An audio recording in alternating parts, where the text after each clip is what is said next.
A'udzu billahi minasyaitonir rajim. Bismillahirrahmanirrahim. Qala inni dzahibun ila rabbi sayahdin. Rabbi habli minas solihin. Fabasyarnahu bi ghulamin halim. Falamma balagha ma'ahu as-sa'ya qala ya bunayya inni ara fil manami anni adbahuka fandur madza tara. Qala ya abati if'al ma tu'mar satajiduni insyaallahu minas sabirin. Falamma aslama wa tallahu lil jabin wa nadainahu ayya Ibrahim qad saddaqta ru'ya inna kadzalika najzil muhsinin. Inna hadza huwal bala'ul mubin wa fadainahu bizibhin azim wa tarakna alaihim fil akhirin. Salamun ala Ibrahim kadzalika najzil muhsinin innahu min ibadina shalih min ibadinal mu'minin. Shadaqallahul azim. Itu cerita tentang kurban. Pertama, kita pahami bahwa Nabi Ibrahim itu adalah seorang hamba Allah. Hamba Allah yang Rasulullah dan beliau Khalilullah. Nah, beliau sering disebut Bapak Tauhid karena beliau sangat ketat menjaga tauhidnya, meyakini tauhidnya. Beliau ini selalu bermohon kepada Allah karena sudah usia lanjut, belum dianugerah oleh Allah putra. Lalu beliau berdoa, inni zahibun ila rabbi sayahdin, rabbi habli minas solihin. Fabasyarnahu bi ghulamin halim. Saya selalu berharap atau mengadu kepada Allah, pada Tuhanku untuk mendapatkan petunjuk. Rabbi habli minas solihin. Ya Rabb, anugerahkan aku anak yang soleh. Fabasyarnahu bi ghulamin halim. Lalu kami gembirakan dia dengan lahirnya seorang anak yang sangat penyantun. Ini sangat banyak pelajaran yang bisa kita ambil atau petunjuk. Sebab ketika kita baca Al-Quran, tentu yang kita inginkan adalah petunjuknya apa. Sebab Al-Quran ini kan hudal linnas, petunjuk buat manusia. Ibarat sebuah kapal. Kalau kapal itu berlayar di tengah lautan samudera, kalau tidak ada kompasnya pasti akan kesasar. Nah, maka diperlukan ada kompas, ada petunjuk. Tapi ketika kompas itu tidak kita ikuti, maka kita tidak akan mencapai tujuan, bisa kesasar. Ya. Kalau kompasnya misalnya arahnya ke barat, sedangkan kita memang mau ke barat, lalu kita putar arahnya ke timur, ya enggak nyampai, kesasar. Nah, begitulah kita ini tidak ubahnya seperti berlayar di tengah lautan samudera. Kapalnya Islam, pedomannya, kompasnya Al-Quran dan Sunnah. Nah, jadi kalau kita ikuti Al-Quran dan Sunnahnya itu, ya insya Allah kita selamat. Sebagaimana dikatakan oleh Rasulullah SAW, taraktu fikum amraini lan tadillu abada mastamasaktum bihima kitaballah wa sunnata rasulih. Saya tinggalkan kepada kalian dua pusaka yang kamu tidak akan tersesat selama kamu berpegang kepada kedua pusaka itu, yaitu Al-Quran dan Sunnah. Nabi Ibrahim alaihissalam memohon atau meminta pada Allah. Pernahkah kita memohon pada Allah? Banyak. Pernah kita minta pada Allah? Sering. Jadi banyak yang kita minta pada Allah. Ya. Apakah permintaan kita dikabulkan? Banyak yang sudah dikabulkan. Kita ingin istri atau suami, lalu kita ingin anak, kita ingin harta, kita ingin pekerjaan, kita ingin jabatan dan lain sebagainya. Ada. Nabi Ibrahim meminta kepada Allah dianugerah oleh Allah seorang putra. Ini saya kira ini sejarah ya. Sejarah yang betul-betul terjadi pada masanya. Tapi lagi-lagi ingin saya tegaskan, Al-Quran ini hudal linnas, petunjuk buat manusia. Jadi kita tidak hanya tahu sejarah, tapi yang kita inginkan juga adalah apa petunjuknya, hudanya mana. Nah, jadi petunjuknya mana. Seringkali kita terbuai dengan sebuah kisah, tapi lupa mencari petunjuk. Ya. Jadi Nabi Ibrahim memohon, kita juga memohon, minta ke Allah. Ya.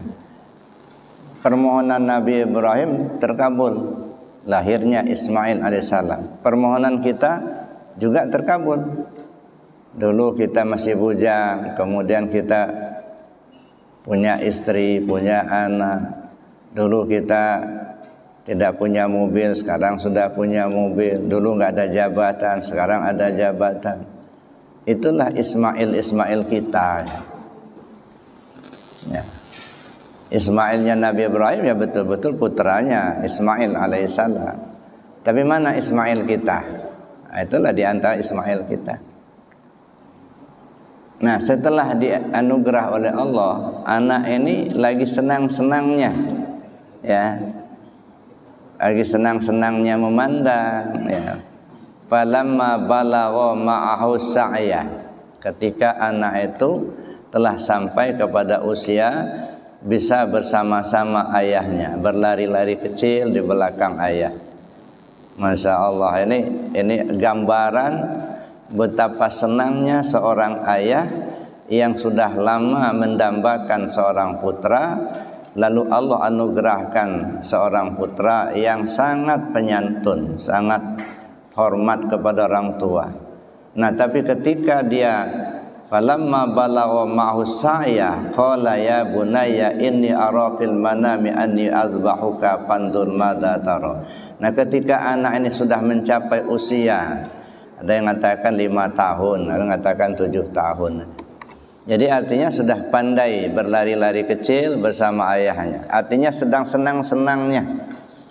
Nah, bukankah kita ketika kita lagi senang-senangnya mendapatkan Ismail kita, baru diangkat jadi jabatan, duitnya banyak, alhamdulillah senang. Ada. Ini Ismail kita ini.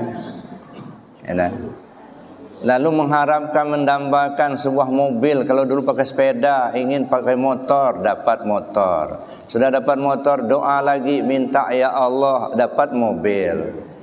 Udah dapat 1, minta ya Allah dapat 2. Sudah dapat 2, minta lagi yang ketiga. Sudah dapat mobil, minta rumah lagi. Itulah Ismail kita. Ya, nah. Ketika lagi senang-senangnya Ibrahim memandang anaknya, senang bersama anaknya. Qala ya bunayya inni ara fil manami anni azbahuka. Nah, semalam ayah bermimpi. Ayah diperintah menyembelihmu. Masya Allah, ini bukan nyembelih kambing, Pak. Anak kesayangan. Ini perintah. Bagaimana ketika kita menghadapi perintah terhadap Ismail kita? Duit ada, mobil bagus, tapi panitia mengumumkan, bapak-bapak siapa yang mau ikut korban silahkan mendaftar pada panitia. Masih mikir, masih mikir.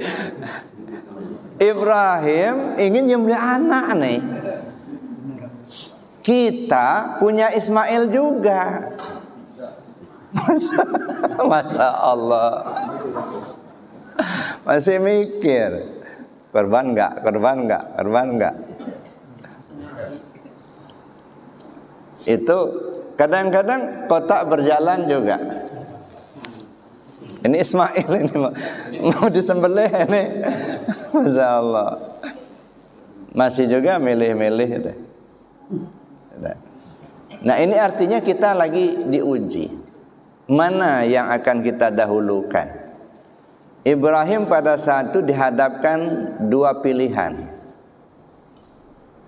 Apakah akan tetap mempertahankan cintanya kepada Allah dengan mengorbankan Ismail, atau mengenyampingkan cinta kepada Allah demi anak tersayang? Ini dihadapkan kepada dua pilihan. Tapi pada akhirnya Ibrahim alaihissalam demi cintanya kepada Allah, biarlah kesayangannya dia korbankan. Saya kira ini pelajaran yang sangat berharga sekali bagi kita. Sudahkah kita mampu mengorbankan apa yang kita cintai untuk menjunjung tinggi perintah Allah?